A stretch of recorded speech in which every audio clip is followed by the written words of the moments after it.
Morda ste med vožnjo po avtocesti od Trebnjega do Novega mesta v daljavi že kdaj opazili srednjeveški grad Hmelnik. Grad, ki sicer stoji na gozdnatem pobočju, danes žal deli usodo mnogih slovenskih gradov, v katerih ni življenja. Gradov je na naših tleh zares veliko in da bi prav vsem vdahnili življenje, dogajanje, bi potrebovali zares veliko denarja in pa volje.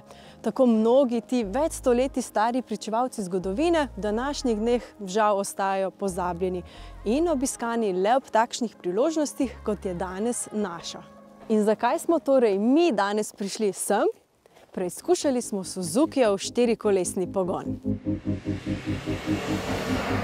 Štirikolesni pogon v avtomobilu, kot je Swift, seveda ni smiselen za vsakogar, ampak Suzuki vztraja in to v segmentu, kjer štirikolesni pogon predstavlja popolno nišo.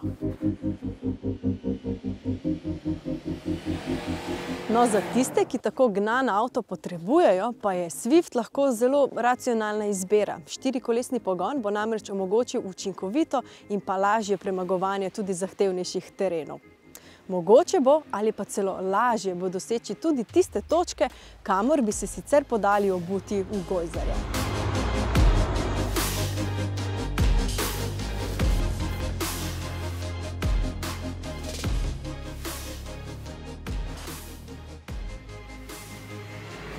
Pogosta končna destinacija za pohodnike je tudi grad Hmelnik, ki je od tega avta starejši za več kot 800 let.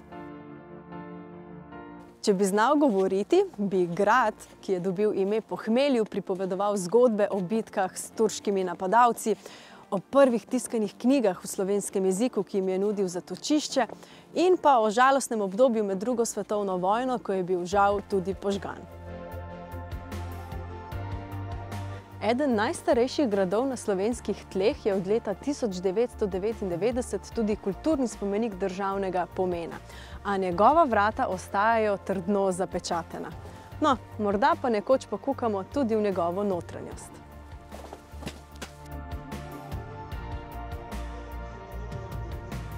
To je nekaj ključnih podatkov o našem Swiftu. Več ugotovitev s testa pa si seveda lahko preberete na našem spletnem portalu avtoportret.si.